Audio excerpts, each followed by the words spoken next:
THC, a good way to knock off those little sticky THC off your receptors is to dose in a whole bunch of CBD, and it'll level you right out. That's a good trick to know. I'm telling you two specifically.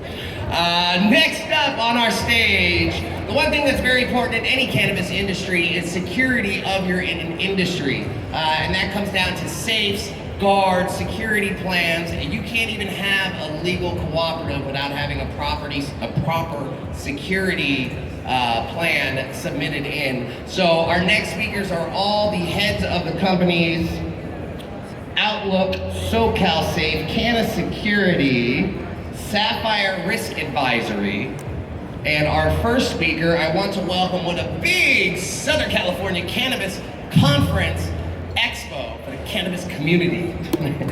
Welcome to the stage from Sapphire Risk Advisory, Tony Gallo. Thank you. So my name is Tony Gallo. I am the managing partner for Sapphire Risk Advisory Group. We're a security consultant company. Been in business for 4 years in the cannabis industry. Been doing high-risk businesses for over 30 years. We work with clients from Hawaii to Alaska to New Jersey, and also in California. We do a lot in the Southern California area. The key to this panel today, and the importance of this panel today, is you cannot do anything legally in the state of California or in any other state without a security plan. It's very important. A lot of times people forget about that part of the plan until they start to have the process. You cannot get a license anywhere in the United States without submitting a security plan to the governing bodies, whether it's the city or whether it's the state. If you're outside of California, it's state rules. So we're going to talk a little bit about security, how to do some planning. I got up on the panel here today some prominent leaders in the industry. Cloverton, who does transportation and guard services. SoCal, who is one of the leaders when it comes to barrier security. So I have an hour and a half presentation, which I'm going to do in 10 minutes. So bear with me. Let's talk a little bit about cannabis, just give you a little bit of the business side of it. For those who don't know, 2013, legalized cannabis was a $5.8 billion industry. Right now, we're projected to do $14 billion as an industry across the United States. And projections are in 2019, we are a $29 billion industry. And the key word there is industry.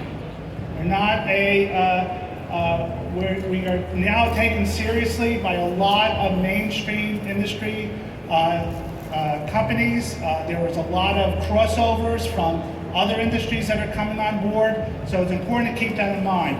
Things to know in California, just so you know, here are some of the rules and regs that are pulled up, and one of the key things to understand is that right at the top, it talks about a sufficient and having a great security measures in place. Keep in mind, that is something that, again, as I said in the stress, will have to be reviewed before you get a license to do business.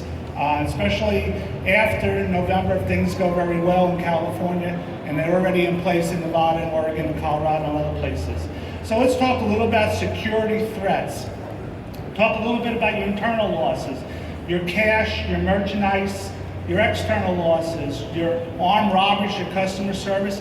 And those who see that, one of the things to keep in mind, it's very similar to any other retail business. I come from the jewelry and pawn shop industry, and a lot of the security and measures that I put in convenience stores, firearm stores, liquor stores, tobacco stores, I bring to the cannabis industry, and it's very similar.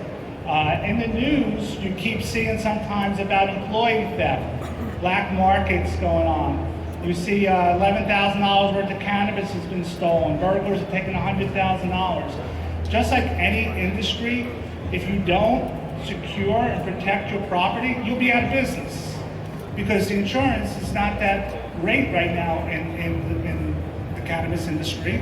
And the losses could be can put you out of business. So it's important to keep that in mind. The it'll never happen to me mentality, I've seen a lot of people go out of business for. So let's talk a little bit about what should be in your security plan. Every company here, every person who gets in this industry needs to have a security plan. They need to provide a safe environment. They need to explain how they're going to secure and store their product. And some of the key topics is your facility security, your security surveillance program, your product security, and your policies and procedures. And let's talk a little bit about that. Your facility security, you're going to need to have a security floor plan. The security floor plan for a dispensary and one for a grow facility, showing where your security is. If you're anywhere in California, you recognize this if you're getting involved, because you are required to have that before the city will give you a license. It will also go forward in a state license depending where you are. Your security system needs to have cameras. You need to explain to the city how many cameras you have, what kind of cameras, what's the recording. And one of the unique things about California, unlike any other state I've dealt with, and we've written security programs for over 10 states, is that some cities have different requirements. I'm doing something in Desert Hot Springs, which is different than Cathedral City, which is different than downtown LA. So you need to find out, what is the city looking for when it comes to video? Where's the cameras going to be positioned? It's important that there are 7 locations that cameras need to be positioned. I have a paper up here on 32 security tips. If you get a chance, you can come pick that up or come to my booth later on and I'll give you another copy of it. Where they should be positioned, just some basic 101, not over the top. You need to see the faces, you need to see the hands. You need to make sure that when you design your security camera system, that it covers some of these areas, especially when it comes to the register or where the cannabis is being stored. Product security. I'm going to talk briefly about product security because we have some safe experts here, and you can always go to their location, SoCal down there, to look more at their safes. But the importance of understanding what a safe is and what a gun safe is. If you have a gun safe, you are doing it wrong. If you have a gun safe, I guarantee you in the next few years, you will have to buy a regular safe. Gun safes are designed for guns. When California came into effect, a lot of people went to Costco or Academy or Dick's Sporting Goods and bought gun safes, and they worked for a while. But as states get more and more stringent and understand the importance, and they turn to other high-risk businesses, the need for a real safe than a gun safe is going to become important. So you need to look into that. And why is that? Because a gun safe is designed to protect guns. The inside of a gun safe is made out of sheetrock.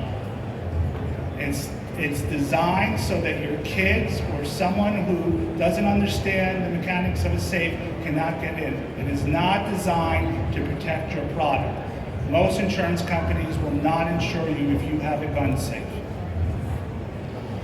Display cases and a dispensary. We took this page from the jewelry industry. You want to look at display cases. Should you have